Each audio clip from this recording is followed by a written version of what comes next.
আবু সুফিয়ানের অপপ্রচার। ইসলামের শত্রু ও কুরাইশদের অন্যতম নেতা আবু সুফিয়ান মক্কা বিজয়ের সময় যিনি মুসলমান হয়েছিলেন, অস্ত্র সংগ্রহের জন্য বাণিজ্যের অজুহাতে সিরিয়া গমন করেছিলেন।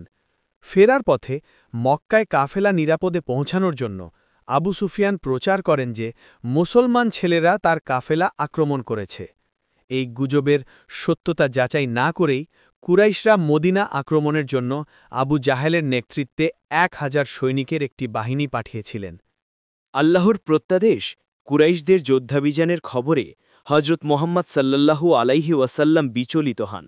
সেই সময় অনন্ত মহান আল্লাহ ওয়াহি বা প্রত্যাদেশের মাধ্যমে পবিত্র কোরআন এর এই আয়াত অবতীর্ণ করেন, তোমরা আল্লাহর পথে তাদের সাথে যুদ্ধ করো যারা তোমাদের সাথে যুদ্ধ করে, তবে সীমা লঙ্ঘন করো না, কারণ আল্লাহ সীমালগ্নকারীদের পছন্দ করেন না। সূরা বাকারা আয়াত ১৯০। এরপর হজরত মুহাম্মদ সাল্লাল্লাহু আলাইহি ওয়াসাল্লাম যুদ্ধ সংক্রান্ত মন্ত্রণা সভা আহ্বান করেন। এদের স্থির হয় যে মুসলমানরা কুরাইশদের মোকাবিলা করবেন।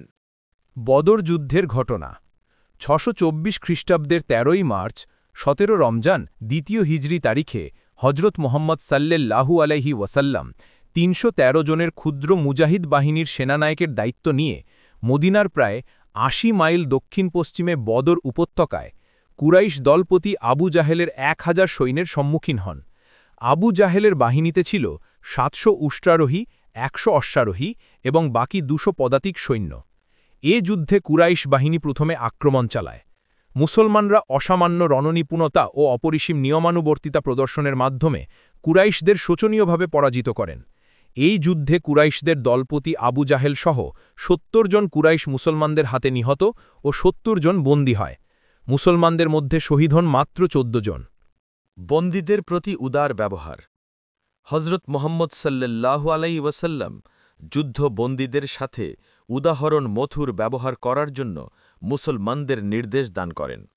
তার এই নির্দেশ অনুসারে বন্দীদের মধ্যে যারা বস্ত্রহীন হয়ে পড়েছিল তাদেরকে বস্ত্র দেওয়া হয়।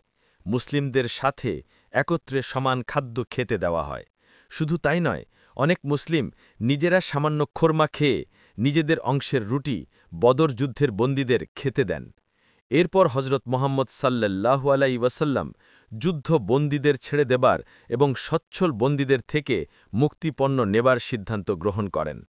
মুক্তিপণ্য দিকে অক্ষমদের মধ্যে যারা লেখাপড়া জানত, ১০ জন মুসলিম বালককে লেখাপড়া শেখানো তাদের মুক্তিপণ্য ধার্য করা, এবং তাতেও যারা অসমর্থ ছিল তাদেরকে এমনি মুক্তি দেওয়া হল।